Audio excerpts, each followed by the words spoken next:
can't hear you. What's going on? And the theme for today is nasty, as we have a plethora of nasty games. I am the Dream. I'm in here about to kick it off. We're about to talk to sport, about to talk about sports. Got my boy the Mad Hatter with me. What's up, baby boy? What's going on, man? How you feeling today, brother?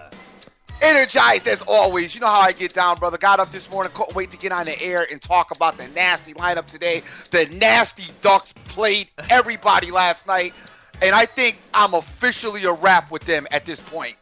Well, you didn't get down with them, right? Nah, I did. I mean, son, we gave it out on the show. You know, we did a little bit with it. Of course, you know how it just, aggravating, brother. Aggravating. Yeah, man, I hear you. Well, it is Thursday, and we've got a bunch of different sports going on today, including the NFL, including college football, including the NHL, and including the NBA, man. So, looking forward to breaking these down and having a conversation and rocking and rolling from there.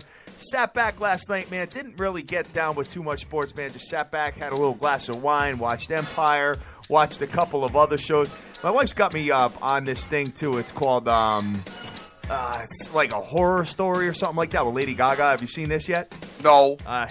It's pretty good, man. So I'm on a horror story. Was watching the Ducks last night.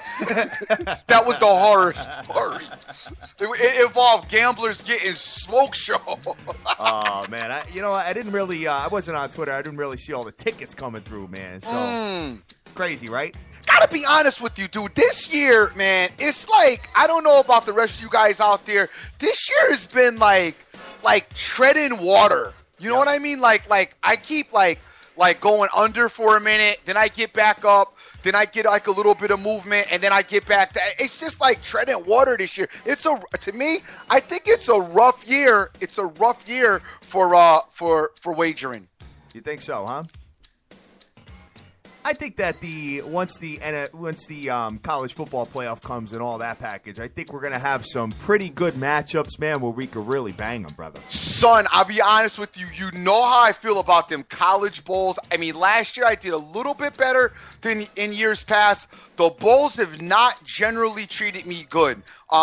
Mostly because, Christmas is from Thanksgiving to Christmas is like a huge time for me, family-wise and all that. I'm like seriously I really love Christmas to death. I really like getting together. I really like having people over the house and celebrating and, trying to enjoy each other's good spirits. It's like one of my favorite time of years, along with, then obviously ringing in New Year's as well. So it's like, I'm trying to do it, but it's like my attention's not fully there because I want to do other things and I want to enjoy other stuff. But I got to be honest with you. I'm just not, last year was a little bit better. I'm going to be a little bit more careful this year. And I hope you're right. I mean, I think I know where I'm at a little better. But remember, last year in the national title game, I still got smoke showed because I believed in the Ducks. Yeah, man. Well, you were by yourself on that one. Myself and the Evil Genius were all over the Ohio State University, and we ended up making it work with that. And looking at some NBA scores from last night, man, a couple of surprises here, bro. Couple of surprises. Taking a look at this, the Houston Rockets lost to the the worst team in basketball. Man, the Brooklyn Nets. I know the Brooklyn Nets were all banged up, too. The worst team in basketball. That, I don't know what's going on in Houston, but they need to figure it out. Well, you know what happened was Brook Lopez has been injured, and he actually played in that game yesterday. So, he's had some back problems, but he was able to come back and play yesterday and get the job done. And did Harden not play? No, Harden played 38 minutes. Oh, okay. So then I don't want to hear about Lopez. Feel me, player?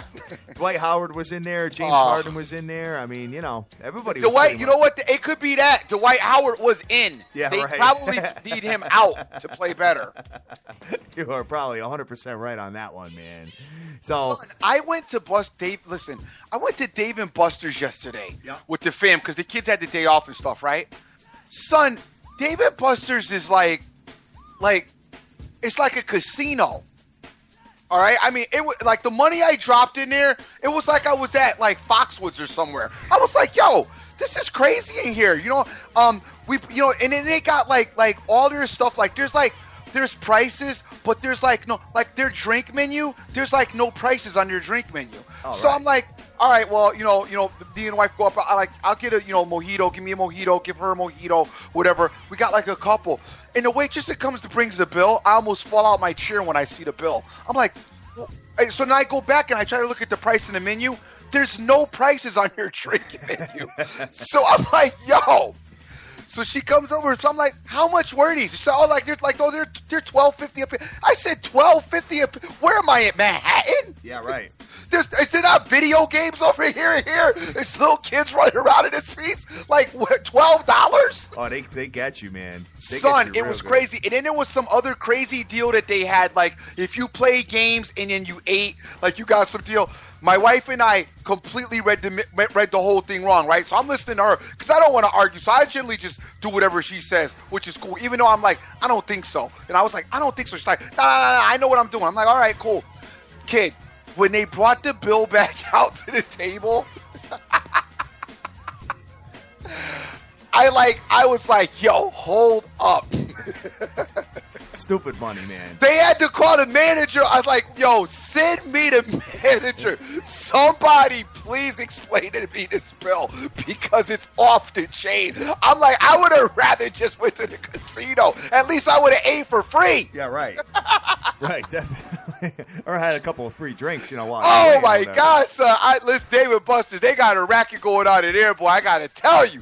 I'm like, whoa. I told the kids, hey, get a good look at this piece because y'all won't be back.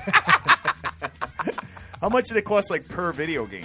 Son, the video can forget it. It was like they give you this. It's an optical illusion because you get a card. They try to give you like a debit card in there, so they don't want to let you really know about no type of money till it's time to leave. All right, then they hit you with like, okay, that'll be a Cheeto. You know what I'm saying? That's how they play you in there. But they give you a card, and then you put the card in every machine. It don't even work with quarters or tokens. You get a card. You put a card in every machine, and then the machine just says, okay, that'll cost you like $3. But you don't really know how much it costs you because you just put the card in. You know what I mean? Oh, wow. Yeah, and then you just see your stuff roll out. Like you don't pay attention till the card starts running out. And then it's like you only been in there for 5 minutes and now your card's almost at zero. And you're like, whoa, what happened? Crazy, man. Hey, it's a big racket out there. Hey, let me tell you, they got it going on. You guys talk about no value. The Sports Brothers TV crew would have never went to David Buster's. No, not. There's no value in David Buster's. No value whatsoever, man. And, hey, Northern Illinois won with their backup quarterback last night. They were actually up 28-3 in that game at halftime and let Buffalo storm all the way back, but they ended up winning the game by 11, Dream. Okay.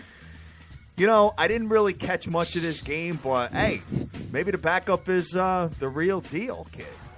I don't know. I didn't catch none of it. I was still in shock trying to figure out the Dave and Buster's bill when I got home last night. And listen, it's like about 35 minutes away from the house.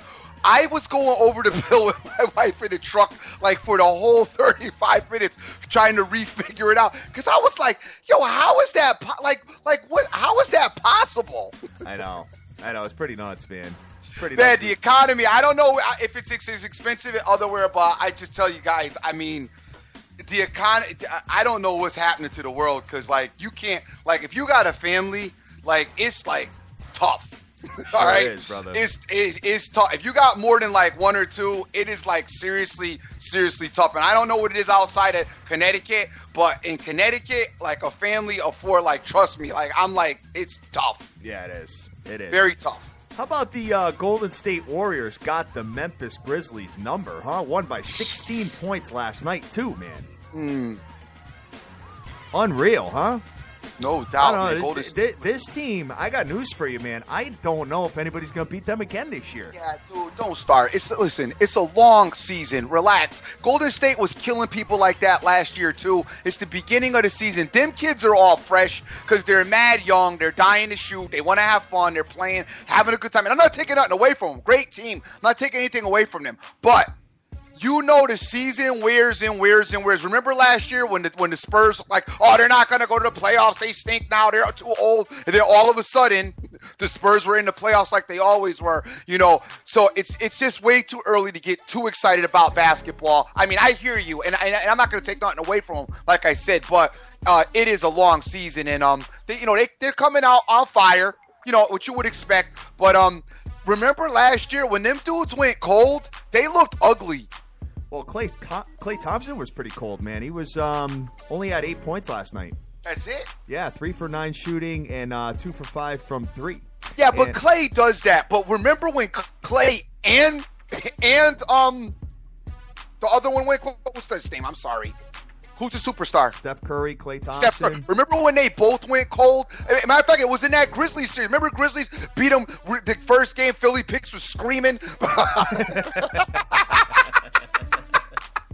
Philly Picks was screaming about the dogs and Memphis and all that. And then oh my God. I can't Memphis were going to win outright, he said. No doubt. And then everybody woke back up after like game 3. Remember Conley had that crazy game? But they were, for some of the playoffs, they were real dusty. Even when they started off against LeBron. Remember the first 2 games? Yeah. Like they couldn't get their shots to fall? They actually fell down 2-1 in that series. Yeah, series. exactly. That's what I'm talking about. They look ugly when them shots don't fall. So I'm not going to get overexcited, but they are extremely talented. They're very good. I think right now, as it sits right now, obviously they have the best record in the NBA, but they look the best as well. They do look really good. But I got to be honest with you, and I've told you, and I'm going to stick by it. I really like how the Cavs look this year. And when it comes to playoff basketball, it just changes. It's just not the same as regular season basketball. It is not the regular season basketball. Exactly, man. So, guys, we are on Twitter right now at SBTV Nation. Having a very good time and looking forward to seeing everybody out there with our T-shirts on, Dream. Those should be coming to you probably, I'd say, what's today? We're already at Thursday. Get them on! I'd say by Monday you should have everything in your possession. And I'm looking forward to seeing all the photos of everybody with our apparel on. And we will have a conversation with that. Dream, Mr. Feist is calling right now, and I have to allow him to get on. So I'm going to have to get you to call back. Hello. Good morning. Do we have Mr. Feist on all the way from Las Vegas? You sure do. How you doing, buddy? I'm doing great. How are you? Oh, we're fantastic. We are just having a ball today with all 194 countries that see our show, and looking forward to hearing what you got to say about the NFL, man. So how you been doing so far this year? Well, honestly, it's been a very good year. It's a tremendous year until last week. Okay. And then last week we stubbed our toe, but and that happens. You have some teams that you play and you're right, and down to the last 2-3 minutes, and then some stupid stuff happens. It all happens on one day, of course. Absolutely. And it just was one of those weeks where you just didn't get it done. Yeah, I know. And you've been a big advocate of the Carolina Panthers, and congratulations on spotting that early in the year. They haven't lost a game yet, Jim. No, everybody's talking about it, and these undefeated teams, everybody trying to knock them off. I'm talking about here in Vegas, because the lines keep going up, you're getting juicier numbers going against them, and it just isn't happening. They played well the last couple of weeks, but they gave up some big leads late in the fourth quarter, both to Indy and to the Packers. Something to be concerned about when you start giving up leads like that. Absolutely. Jim, my thing with the Carolina is, and I've been watching them, the problem I have with the Carolina Panthers is that they're so one-dimensional. It's working, and it's been successful, but it just seems to me like anytime a team's so one-dimensional, it just can't continue. I agree with you in principle. However, the NFL, the way it is built today, the rules and everything else, it's pretty much one-dimensional. Almost all the teams are one-dimensional. Nobody runs the ball and passes the ball really, really well, unless you look at one. I think there's one team you could probably focus on. No one talks about them, but they're very good as well, and that'd be the Cincinnati Bengals. I've been talking about them. Yeah. He's been on them. Even the Patriots, your team up there locally, they're one-dimensional most of the time. They just pass, but the way they do it, they're not necessarily forcing everything down the field. They're using the controlled passing game as a running game, and then occasionally, because Belichick is Belichick. He finds a weakness in the opponent, and he'll come out running the ball. But now without Lewis, they're going to have a couple issues there as well. When I say one-dimensional, though, I don't mean. I mean, like, even though they pass, like the Patriots pass, but there's several passing options that can really get you and strike you. Like you said, sometimes they use a short pass like to make up for the run game. Then they can get you down the field. They obviously got Gronk they can throw to. They have a lot of different options. Same thing with Green Bay. Same thing with several other teams. When you look at this Carolina Panthers team, you just don't see all those other options. All you see is Cam Newton, and then you see a splash of Greg Olsen, and then you're like done. Well, Cam is getting it done with, he's, let's say he's not the most effective. He is effective, but he's not accurate. Like a lot of your quarterbacks that accomplish what he's been doing are much more accurate passers, especially in the short game when they can use the passing attack, the short passing attack as a running attack. But they do run the ball fairly well. And their defense, of course, is strong. So if you run the ball well, which they do, and they play strong defense, which they do, and then Cam has the ability to be a running back, which he is. He's 6'5", 260. He's a big man. He's very athletic. And then he can hit some passes, and many of them are long passes. So he gets it done the way he gets it done. But the coaching staff there has done a good job. They're fortunate they play in a division where there's not a lot of talent with the other teams. There's some okay teams there, but not great. But they've done it against everybody. They beat Seattle. They beat Green Bay. They beat Indianapolis. I mean, they've played some strong teams and beaten them. They have. They really have. I've been watching them, Jim. I just can't. And I'm gonna leave them alone now because I haven't really been on their bandwagon. But I just don't. I can't. I have no explanation for how they keep doing it. But they are doing it. That would be a betting alert. Now, see, now you followed them. You follow them, and you keep going against them, and now you're going to give up on it. Sure enough, you know what's going to happen, right? Oh, you know that. You already know that. Hey, it's all good. I'll be happy just to see them lose, so I'll be good with that. But I just gotta. I have to. I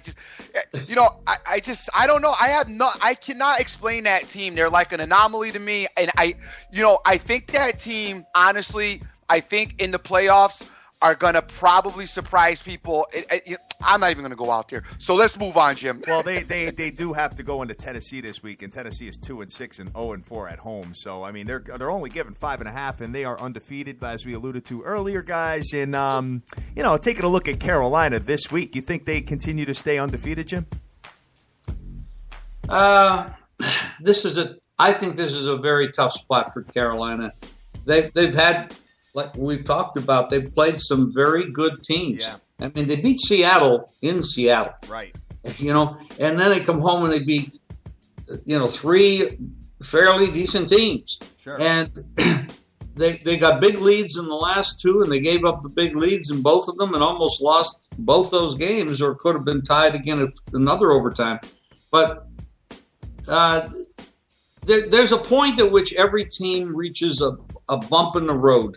And this is not a good spot for them. And even the articles you're reading is, are they going to take Tennessee lightly? Of course they're going to take Tennessee lightly. You're not going to get up for a 2-6 team. So this is one of the things about a 16-game season where you're flying high and all of a sudden you stub your toe. Well, that happens. Sure. And it could very well happen here. Tennessee, even though they're 2-6, and even though they've had some issues at quarterback with the injuries and stuff like that, they have been effective somewhat on defense. They have some weapons. They're not terribly coached. And this could be a spot Carolina could be in trouble. You're not going to see, I'll tell you what you're not going to see. There's 80% of the bets right now on Carolina. Sure. But the game has gone from 6.5 down to 4.5 and back up to 5. You're not going to see wise guys on Carolina. Gotcha. All right, it makes total sense. Very good information. I honestly think that Because, see, to me, the way Carolina wins, like I could tell you the way Green Bay wins. I could tell you the way the New England Patriot wins.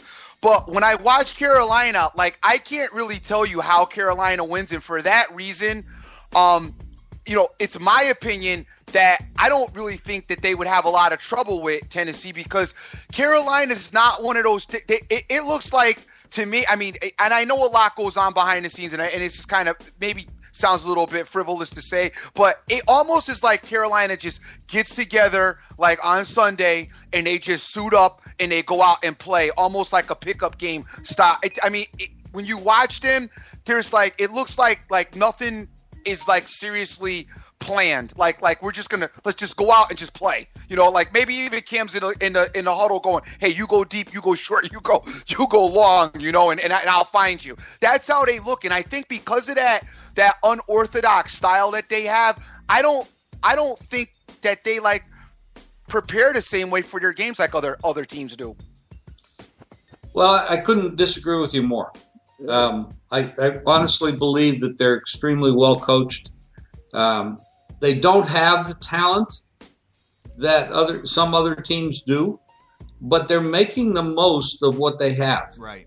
And when you look at, they start the season off playing a very, questionable Jacksonville team, Houston team, New Orleans team, Tampa Bay team, and then everybody said they're going up to Seattle. They're a 7.5-point dog. They haven't beaten anybody. Seattle's going to kill them. And of course, they come back and they beat Seattle. Yeah, right. Then they go home to Philly, Indianapolis, and Green Bay, and they say, you can't beat Philadelphia, and they're a big underdog. And now they're not. They come into that game, they beat them, and then they beat Indy, and then they beat Green Bay. You don't beat teams like this, and you are not 8-0 without preparation, without good coaching, without good schemes. The problem is they don't have great talent, and eventually that'll probably catch up to them. Sure. And because they're going to run into teams that are very talented and playing well. But you have to remember, the NFL is a B league this year. There are not that many really good teams. There simply aren't. And a couple of the reasons. You have the collective bargaining agreement where teams don't get to prepare properly in the summer and in the preseason, the OTAs, and in the preseason games. So you take the first 4 or 5 games of the year, and that's really their preparation time. But with the injuries, and of course the questionable calls by the officials and the rules and all these, and what is a catch and who knows what a catch is and all that stuff, you have situations where you have a lot of inconsistency. And you have that in this league today, and there are not. That's why the Green Bay Packers, who everybody thought was one of the best teams, has fallen apart the last couple of weeks and made a lot of mistakes, and the frustration you can see because there aren't that many great teams, especially when you put in the factors of injuries and poor preparation time.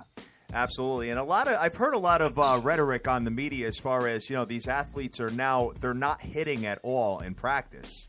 Very rarely. I mean, they've scaled the hitting down tremendously. So, they're accounting that for a lot of the injuries that are going on. They're coming out and just, being almost, a lot more fragile than they used to be and getting blown up during the games. The theory was that if we don't let them work out too hard and hit too hard in practice in OTAs and in preseason games, then there will be less injuries and they'll be able to be healthy for the games. Well, in theory, I guess they're right. You'll have less injuries if you're not hitting. But then when you get into the hitting phase, you're not going to be effectively prepared for it. Right. The problem is the game is very physical. It's maybe too physical, maybe too violent. And over the years, with all the technology and the faster players, the bigger players, the stronger players, the players that have absolutely no body fat, they're all muscle. The human body can't take it. So I don't know what the answer for the NFL is. It's still a great game. We all love it. But there are issues that they have to deal with, and I think they know it. And I'm sure they're trying to figure out a way to solve it. All right, sounds good, guys. You are listening to Mr. Jim Feist all the way from Las Vegas. Jim, we have to take a quick commercial break, and we will be right back with the audience. So just stay tuned, and we will be right back, guys. You are listening to Jim Feist and the SBTV Nation. How would you like to win big cash in sports gaming? Well, now you can. Visit tkwins.com. With over 20 years of experience, they can get you the winning edge you need. Specializing in winning selections on all major sporting events. NFL, NCAA football, NBA, NCAA basketball. Why wait? Check out their free daily winners online. It's never been easier to visit tkwins.com today and start winning. tkwins.com. Consistently picking the winners for you.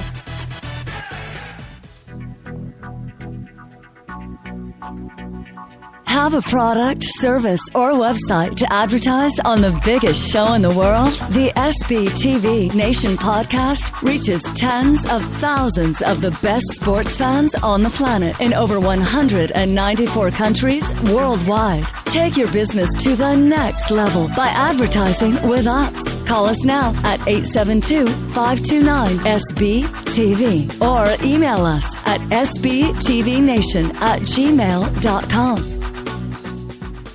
Welcome back to the biggest show in the world, the SBTV Nation. All right, ladies and gentlemen, we are back, and we are talking to the legendary Jim Feist all the way from Las Vegas. Jim, we're looking forward to breaking down a couple of games with you, and I want to talk about tonight's game. I know that this is probably not one of the best games on the ticket as far as the week is concerned, but you got Rex Bryant going back into New York as the Buffalo Bills come into the New York Jets. What are you looking for in this particular game, Jim? Well, last week, Buffalo came out of the woodwork, and I mean, they've been a pretty good. Let's start with the rushing offense. They've been a pretty consistently good rushing team this year. Only one game where they had 55 yards rushing against the Giants, which I can't understand. They've been over 125. They've had a couple 150s and stuff. And last week they ran for 266 yards, which is unheard of against Miami. Right. But Miami is a real train wreck. They changed the coaches and stuff, and they came out with a little sizzle after that. But they really are a very questionable organization down there. But now the question is, what do they do when they play up against a real defense? I mean, this is a pretty good defense these Jets have. This is a division game. It's a very, very big game for both these teams. Any wild card expectations are going to come down to these heads-up matches because there's going to be tiebreakers, et cetera, et cetera. And the Jets haven't looked all that good the last couple of weeks, although they did outstat Jacksonville pretty well last week. They didn't run the ball, which is really questionable. The last three games, 89 yards, 74 yards, and 29 yards against Jacksonville. Chris Ivory just isn't running. The last couple games, they've fallen off. And in the first part of the year, they were very consistently good running teams. And with Fitzpatrick managing the game and not turning the ball over a lot, their defense was holding up and they were doing very well. Very questionable what's going on with the Jets' rushing attack, because if they can't run, Fitzpatrick's going to be forced to throw the ball, and that's very dangerous with him. Buffalo is a real team, and they're coming in there balls to the wall. And that's why you've seen the line movement on this game go towards Buffalo. And you've seen money come in that direction. And let me tell you what the numbers are in there. Money right now that's really interesting. 50% of the money on both tems. Dead even tickets. Dead even. But the game opened Jets 3.5. It's now down to 2.5. It could easily go lower. It could go to 2. So you're not really even giving the Jets a full home court. They're coming off that Miami win. They look good doing it, and they ran the ball effectively. So there's a lot of money that's bringing that line down. So right now I'd say the bigger money is on Buffalo because that's where the money moves, off the bigger money. Yep. And the public is kind of split on the game. Really? You know what? I watched the Jets last week, and it ended up being, they definitely outplayed the Jacksonville Jags. But it was a stomachache at the end. They almost kind of give that game up. Ryan Fitzpatrick, I'd like to see him, obviously he's got the thumb injuries. You couldn't really tell much of it. I thought that he handled the ball pretty well with the thumb injury, but taking a look at this particular game, you got Rex coming in with a little bit added motivation here, I would assume. I think I like the Jets in this spot. Dream, what's your thoughts on this particular game? Yeah, I don't. I'm pretty much just in the middle here. I don't really like the two teams. Kind of remind me of each other. Sure. I'm kind of in the middle. I don't really like Buffalo. I generally thought Buffalo was good at the beginning of the season. I thought their defense was very impressive, but then I saw a lot of lapse in their defenses over the course of the season. Then the Jets, we go into, I don't know what the dynamic of Fitzpatrick, how his thumb is affected. I know it's his offhand, but obviously it's still an injury. Brandon Marshall is still not 100% as well. So it's like too many question marks for me. I really don't like this particular game. All right. And as far as the total is concerned, right now we got a total of 43 points. And, guys, right now it's kind of gloomy and raining out here in the East Coast, but I just took a look at the weather, and it looks like it's going to be partly cloudy and no rain tonight. So I don't think we got that to worry about, Jim. Well, the game opened, talking about the total 44.5. It's pretty painted across the board right now at 42. So the money has come under. Yep. I agree with the under in the game. The side, I don't think the points, most of the time point spreads don't come into play, so you're really looking at this game as kind of a pick 'em, because the likelihood of a game being that close, you're going to lose the game because of the points, is pretty slim. Yep. So pick a winner. Yeah, I right. like the Jets. I think the Jets are a better team. However, I don't understand what's happened to Chris Ivory. Right. And that's a big key. Their running game is a big part of their game, because you're not looking at Fitzpatrick as being a Tom Brady or, Aaron Rodgers or somebody like that. He does a good job, but he won't do a good job if he consistently has to do everything. Sure. And that's pretty true for most quarterbacks. But with him, he's a B or a B plus quarterback at best, and that's too much pressure. I don't understand, and I have no information, and most of it's question marks. No one understands why Ivory has fallen off the map for the Jets as a running back. Yeah, maybe he's got a little, maybe he's a little banged up that we don't know about. Yes, that could always be something, just like Eddie Lacy was for Green Bay as well. So, all right, Jim. So what we want to do is we want to go through the game that you're feeling this week as far as the NFL is concerned. I know that you got a play that's on your radar, and which game are you looking at this Sunday? Well, first of all, I'd like to just mention to everybody that tomorrow at this time at jimfeist.football, we will have up and ready and available my college game of the year. Oh, wow. That's jimfeist.football. Okay. Tomorrow, if you go to that site, it will be there available, my college game of the year. Fantastic. Today, let's talk about the NFL and what I'm looking at. We talked a little bit about Carolina and Tennessee, and I don't know, you could probably tell I was hedging my bets a little bit on this. I actually think Tennessee is going to win this game straight up. That's where I'm going with this. And I'll tell you, I told you why. Yep. I didn't come out and actually say it. Carolina has a lot to overcome emotionally here. And that's what happens to these teams. They are human beings. They do get up. They do get down. And sometimes they start reading their press clippings. And Carolina coming off those last 3 big home games, and you take a team that's played 3 consecutive home games, then goes on the road, and they're a favorite, and they won all 3 of those games.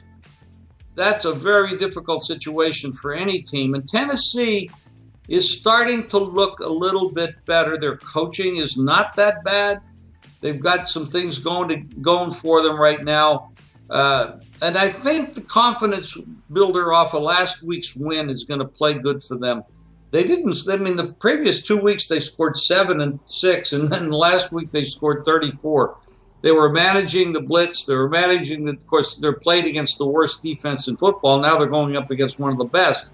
But this is a situational play. It doesn't mean that Tennessee's a better football team. It means that they may be the better football team this Sunday.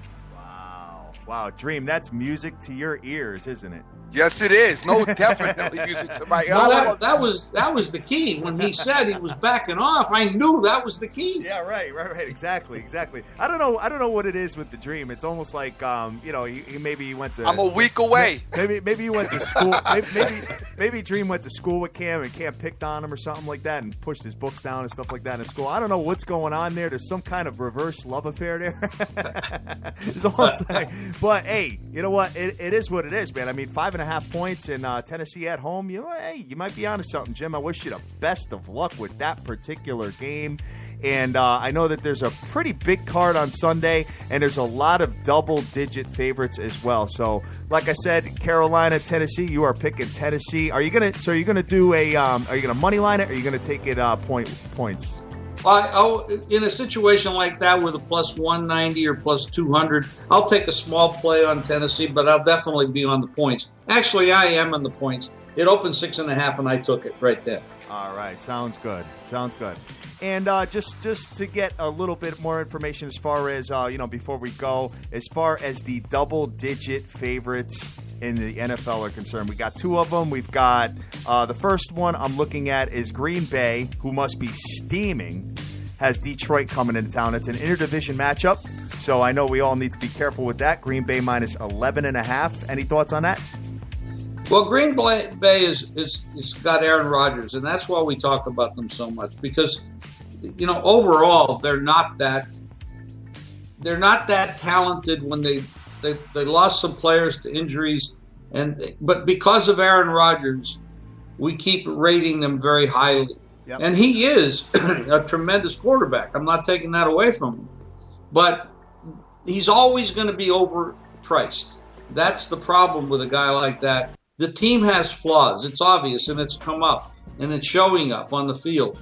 But you're playing Detroit, and Detroit's terrible. Right. And they have ownership that comes in there and gets rid of coaches and makes announcements, and the whole thing's a mess there.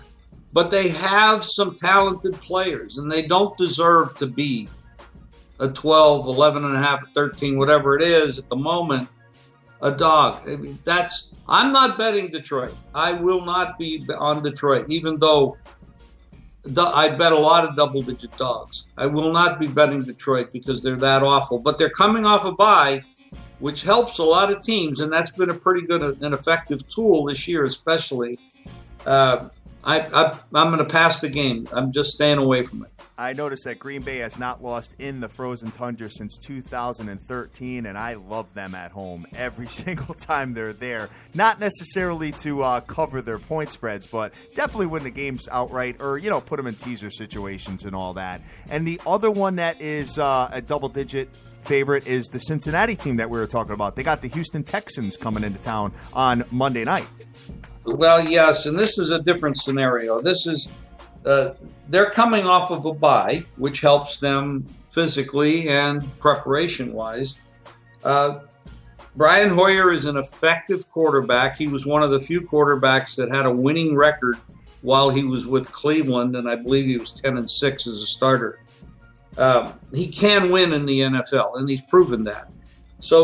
But their running game with Foster and all that, they've been very ineffective in that department, and injuries have hurt them. But they had the week off, and that helps. Now Cincinnati comes in, who has a total lock on everything right now in the AFC. I mean, they have the division locked up. There's nobody going to catch them. They have a lot of pressure off of them. They can just go out there and have fun and play. But are they totally focused for this game? And I would say probably not. The last 7 times these teams have played, Houston has covered 6 of them until last year when Cincinnati beat them 22-13, and that was that was down in Houston. So, but this is not a game where Cincinnati should have that much interest in it. You got a rather poor Houston team, which we all thought was going to be a lot better this year. Sure. Their coach has made some terrible decisions with the quarterback rotations. They got rid of Mallett because he was sleeping a lot. And but they've turned it around a little bit. They beat Tennessee when Tennessee was banged up a little bit with the quarterback. They beat them 20-6. Then they go on to bye. This is a spot for Houston to step up and play a game. Can they go in there and win? I don't know, but you're taking the open 12 down to 10.5. And that's interesting because 64% of the bets are on Cincinnati. 36% of the bets are on Houston, yet the money has come in on Houston. Wow. Very interesting. I know a lot of people love those double-digit underdogs in the NFL. Guys, you're listening to Mr. Jim Feist. Jim, thank you very much for joining us. We appreciate it all the way from Las Vegas, bright and early in the morning. Can you tell everybody where to find you and what you got going on, please? JimFeist.football. If you go to JimFeist.football, you'll find daily plays there. You'll find information on the Westgate contest, who the players are picking, who the leaders are, what their percentages are, and there's some guys in there hitting well over 80%. Wow. And then you have free picks daily on a recorded message at 1-888-478-9222. That's 1-888-478-9222. And if you'd like free plays sent to your cell phone every day, automatically, it's done by computer. The picks are made by me, but the computer does the texting. Just text GAME, GAME, to 25827. That's 25827. Now, remember, when you go to JimFeist.football 24 hours from now, you'll have an opportunity to see and get the Jim Feist College Game of the Year. It'll be up and ready tomorrow, 24 hours from now. Cool deal. All right, sounds good. Thank you very much for joining us, Jim. We very much appreciate it.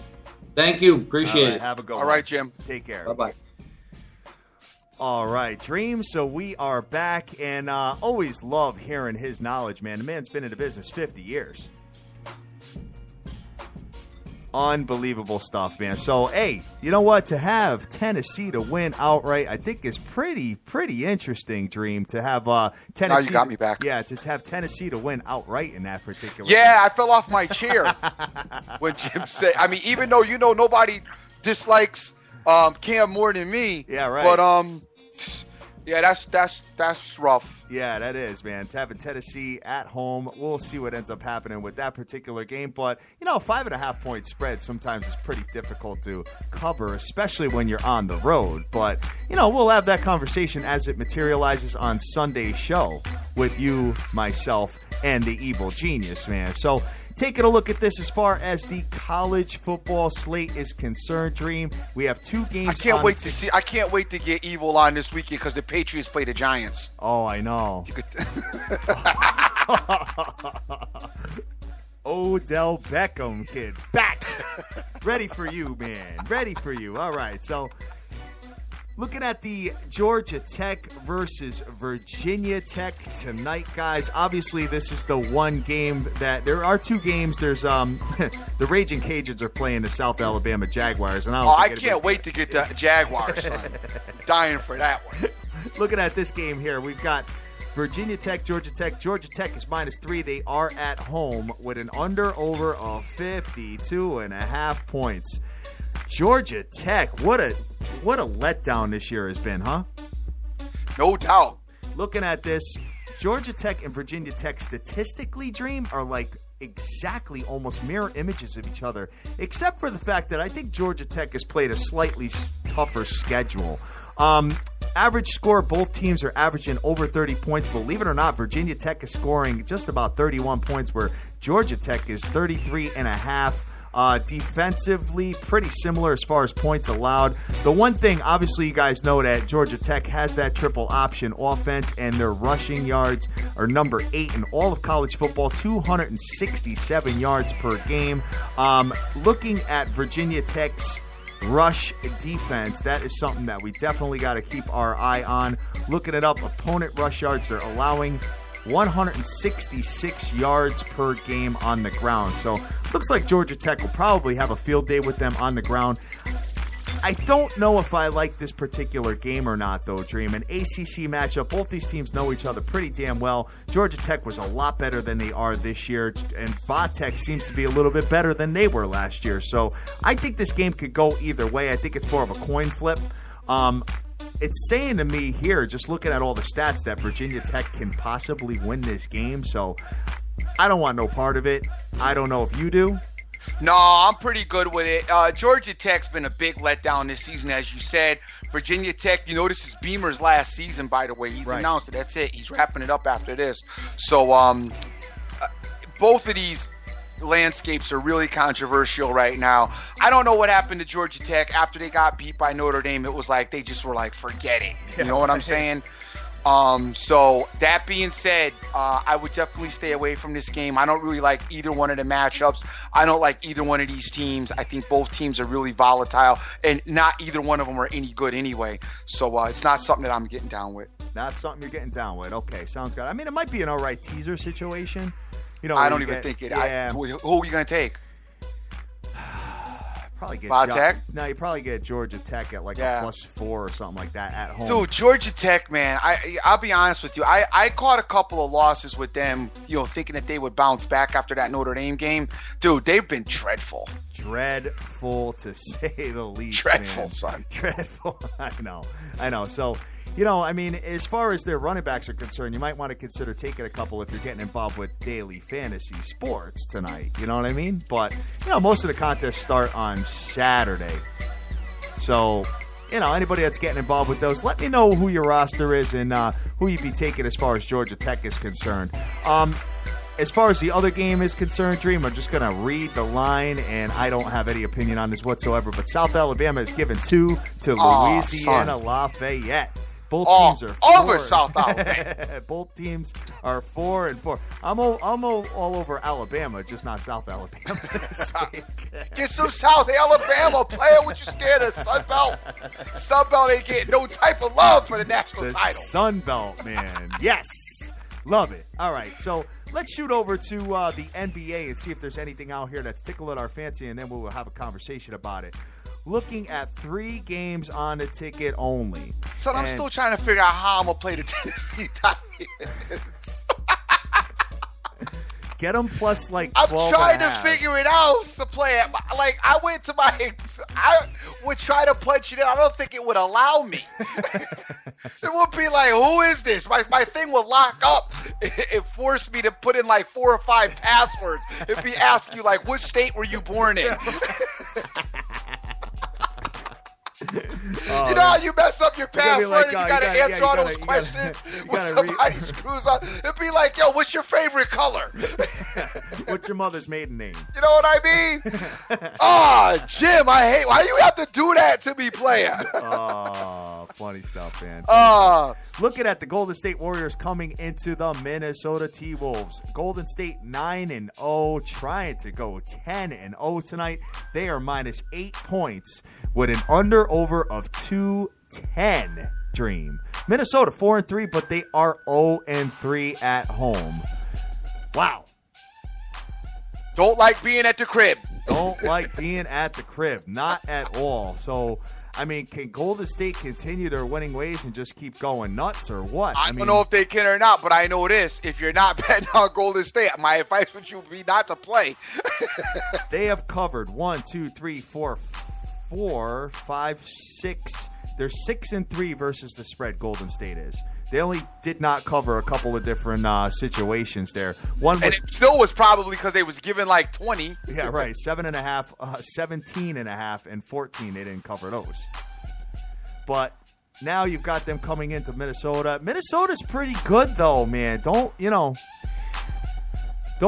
overlook the Minnesota T-Wolves. You know what I mean? I mean, I know a lot of people, you guys are doing money line parlays and just say, hey, you got to add Golden State every single week, and I get it. But for this particular game, I'm going to kind of just sit back and watch and see what the T-Wolves are made of, see if they can actually hold their own with the Golden State Warriors, Dream. Definitely. The next game I'm looking at here is the Utah Jazz, who are coming into the Miami Heat. Now, the Utah Jazz, 4-3, surprising this year, 3-2 away. Miami, 5-3, and 4-1 at home. Miami is minus 5 points with an under-over of 182. This Utah Jazz team gave my boy and his squad over in Cleveland all kinds of fits defensively, man. Utah's picking up where they left off last year. Yes. They were pesty last year as well. I don't think that they are as good this year though as they were last year. Personally, no. I seen a little bit of them and I was like, they didn't really. They weren't as impressive as they were last year to me, but still, a team that fights hard and will try to be in the game. For some reason, I don't know what it is about this game. I don't really like it, so I'm gonna just leave it alone. I'm probably gonna not even play tonight. My thing with this game here, I just don't know why. I just don't like it. I feel like the Heat might let this one go. I don't know why, but I can't recommend you. My lean is not the Jazz still. I still would definitely lean the Heat. Make sure if you are going to play the Heat, I definitely wouldn't give 5. And I definitely would make sure Dwayne Wade is playing.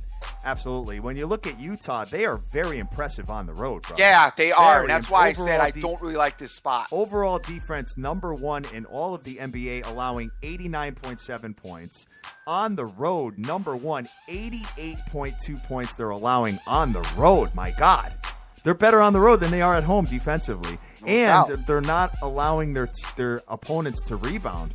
They're only allowing 39.2 rebounds total, which makes them number 1 in all of the NBA as well. This Utah team, I think you got to pay attention to them, man. A little bit. I wouldn't go nuts. I mean, they're not on the level yet of a Miami Heat or the upper echelon teams, but they are going to be pesty. I wouldn't get involved in it personally. You would not get involved in it, huh? Let me just take a look at the injury reports and see what we have for the Miami Heat. The only one I have right now is Gerald Green. But it's not an injury, actually. He punched a person in the eye during his rampage at a Miami condo complex before getting restrained and sent to local hospital, according to TMZ. Crazy, man, these guys. Unbelievable, getting all these altercations. You're under the spotlight. You got to kind of behave. You know what I mean? Do I know what you mean? You got to behave, man. Come on. Looking at Utah, as far as they're concerned, I don't really see any big injuries to note as far as they're concerned, man. So, one more game on the ticket. We got the LA Clips coming off their loss and their beatdown to the Dallas Mavs last night, going into Phoenix. And LA Clippers are -2 with an under-over of 209. What's your thoughts on Mr. Rivers? That's Doc, as it is. Another tough spot for the Clippers, actually, because it's Suns team, kind of scrappy, and they're trying to get their stuff back together as well. I don't necessarily like this game either. The Clippers should go in and handle their business. They're coming off that loss last night, though. Then they're going, over here to Phoenix. I don't know. I don't like this game. You don't like the game either, huh? No. Nasty card, man. That's why we opened up the show with the song Nasty. No doubt. Yes. And you know what? It's going to get a little nastier as we get over to the NHL and to the ice. No doubt. We have a bunch of games on the ticket, man. Let me ask you a question. Yes. Can the New York Rangers win the whole thing this year? I don't know yet. You don't know yet. It's still too early a landscape and hockey for that. All right. Looking at this, you got Caps at Flyers tonight. Tonight will be a good game to see how the Rangers respond to playing this Blues team, who are pretty good too. So it's a good game to watch, not to play. Definitely to watch if you're interested in maybe trying to figure out if the Rangers can win the whole thing. I don't know. I'm kind of on the fence with that. You're on the fence with them, huh? Yeah. Lundqvist, man. Dope. I know. Very dope, man. So we'll see what ends up going down with that. They have a very difficult opponent tonight. The St. Louis Blues, and the Rangers are -120 with an under-over of 5. Rangers are 11-4 on the season, and so is St. Lucia. Looking at, here's your Boston team. The Boston Bruins, who are hosting Colorado, and Boston's -170 with an under-over of 5.5. I can't get involved with them. I don't like their stamina. I don't like their endurance. I tell you, they lose it at the end of games. They really do need to try to win this game. They definitely could beat the Avalanche, because the Avalanche, we don't know what Avalanche team's going to show up tonight, but I just don't like the spot. I don't like either one of these teams, so I'm just going to leave that alone. I think the Boston Bruins win tonight, brother. I think you're right. I just don't love it. Okay, got it. Moving over to another one, you got the Calgary Flames coming into the Tampa Bay Lightning. Tampa Bay minus 180 with an under over 5.5. Tampa Bay coming off the loss. I'm tired. I'm tired of them. I'm actually about to be good with hockey for a minute anyway, because like there's a couple little things going on in hockey that I'm not really able to get my finger on dead right. I don't understand what's going on with the Ducks. I definitely don't get what's going on with the Lightning. One, they're not scoring anymore all of a sudden, and two, Bishop can't stop any goals now all of a sudden. Right. So they're getting annoying. Too. Yeah, Bishop's a big boy in the goal too, and he can't stop anything, man. They're getting annoying. How about the Nashville Predators, who are hosting the Toronto Maple Leafs tonight? That is the one spot that I do kind of like. Actually, Smashville, you guys know it's tough to win in there. I talk about it all the time. They came from behind on was it Saturday or Monday? I can't remember the night, but they came from behind and really got it done the other night. That would be the only early morning easy lean that I like. Would definitely be Smashville. It's very hard to go in there and catch a win, as they are minus 205 from Vegas. So if you want to throw them in a parlay and maybe leave it open, that might be a nice spot. That's the only thing I could recommend for hockey. That's the only thing you can recommend for hockey. A couple of other games. You got the this nasty Kings team playing tonight. Got the Islanders coming into town. The Kings minus 145. I'm a wrap with the Kings. Yeah, I'm right there. I'm a wrap with a lot of these teams right now because I just can't. The landscape is a little bit controversial. It's up and down. It's hard to put your finger on it. And I think when you think you got it figured out, you don't. But, you got to go with old reliable. Like I said, the Smashville Predators, when they're at home, they get it done. And you're looking at the Dallas Stars tonight. They got Winnipeg coming into town, brother. And Winnipeg is as pesty as they come. Yeah, definitely. Yes, very good point. I like this Stars team, though, man. No, I like them, too. But my thing is, it's another thing. You look at the ticker, and it'll be Stars 1-0, in the second period. And then all of a sudden, at the 5-minute mark in the third, it'll be 1-1. Yeah, right. And you'll be like, oh, come on, not tonight. Exactly, man. Exactly. So, all right, guys. So that pretty much does it for us. I don't really see anything else on the ticket as far as the hockey is concerned. But where you at with the football game, player? Moving back. Yeah, I was just about to move back as far as the Thursday night football game is concerned. When you have a former coach that's coaching, obviously, versus his former team in the New York Jets, as far as Fat Rex is concerned, obviously he knows a little strengths, a little bit of weaknesses for the New York Jets. New York Jets have probably implemented a lot of different situations offensively and defensively this year, but for the most part, getting the Jets at home, I just think that the Jets are a better team than Buffalo. I think it'll be a tight game, but I think the Jets will win outright tonight. I don't. You don't, huh? You're on the opposite side? I'm not going to get involved in it. I kind of like, I mean, the game screams under, okay? It just screams under, but sometimes one of those situations where it just looks, it looks too easy. You know what I mean? It's because it's screaming under. Obviously, both teams, but what you can get in this game is you can get some turnovers and you can get some scores out of your defenses, which then will mess up your under. But it's screaming under, and then you also Mr. FEIST has mentioned that as well, which I kind of like that. But on the flip side of it, I just think the Bills are the better team. I really do.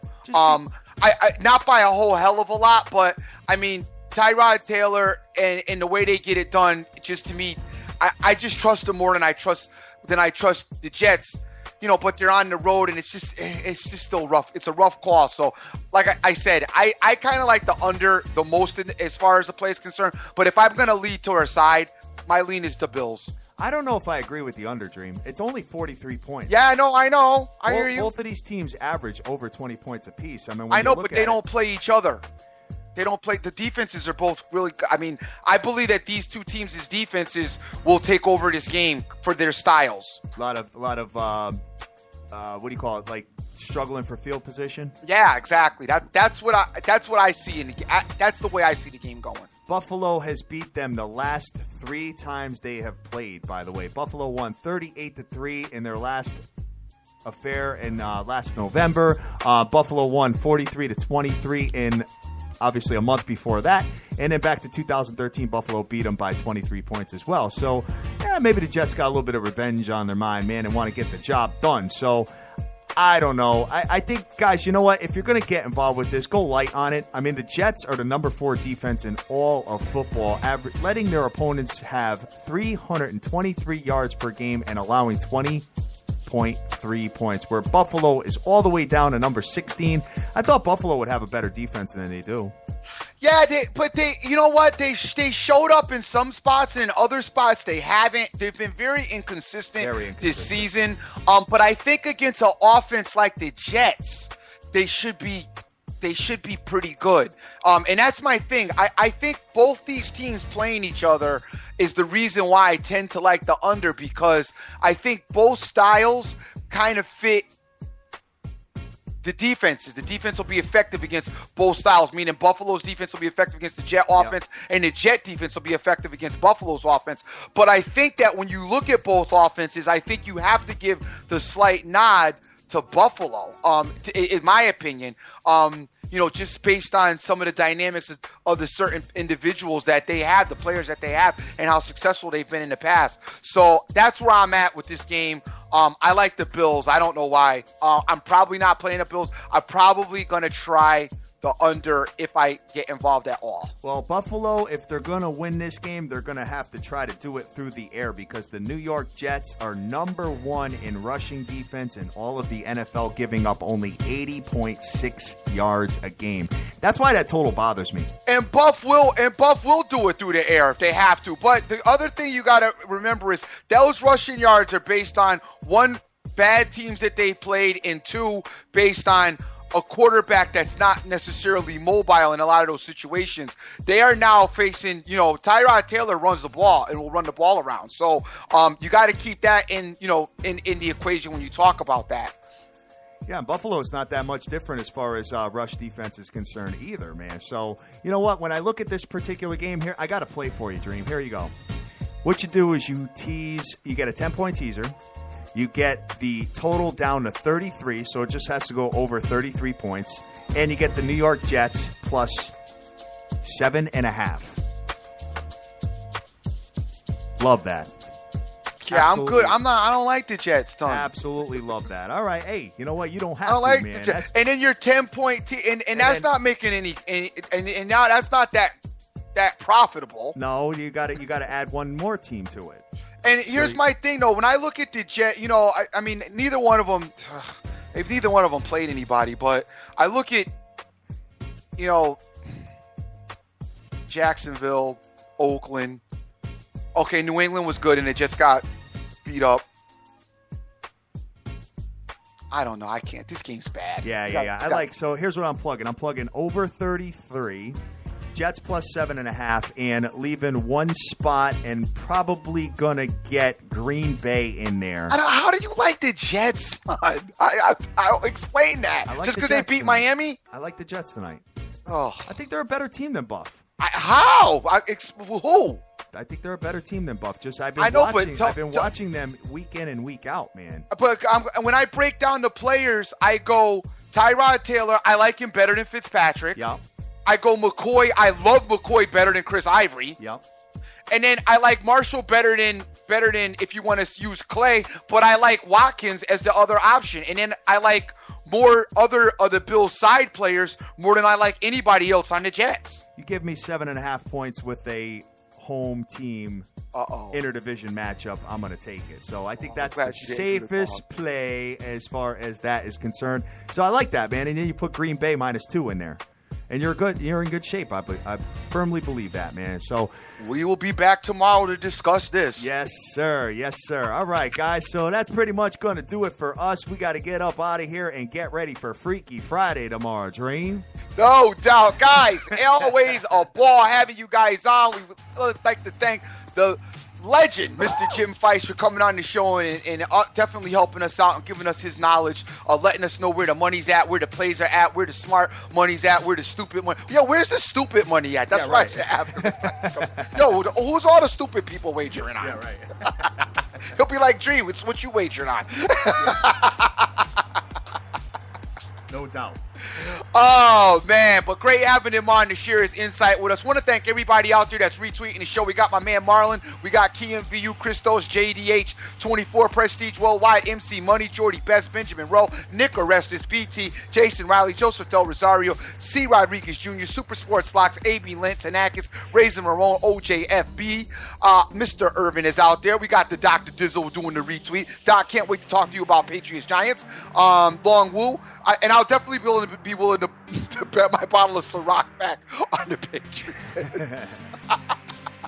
Happy 365's out there. Rick Lopez, Vegas Girl 92661. Hope the recovery is going smooth. Direct Sports Solutions out there. Spot Bet, Snoopy Bet, Ciroc King J, JCast, and JP Rado Sports as well. Guys, there are so many more people out there retweeting and talking to us as well. Average Joe Punters out there from sunny Australia. They're looking forward to the Ronda Rousey fight that's coming up for this weekend. We've got to give a little bit of coverage of that as well, as we love Ronda. Yes. So we'll talk about that maybe tomorrow, maybe Saturday. Got to get into a little bit of that. Guys, as always, I am the Dream. Always remember who you with. Make the most of each and every day, as you cannot get this time back. 4-team 10-point teaser. Uh-oh. Just added another team to it. You're not going to need it because the Jets are going to lose tonight. Shut up. Jets plus 7.5. By 10. Jets plus 7.5. Over 33. Fat Rex ain't letting the Giants beat him. Let the Jets beat him. You know that's not happening. We'll see about that, man. Wait. Let me cut you off one more time. By the way, Fat Rex, is he a Clemson alma mater?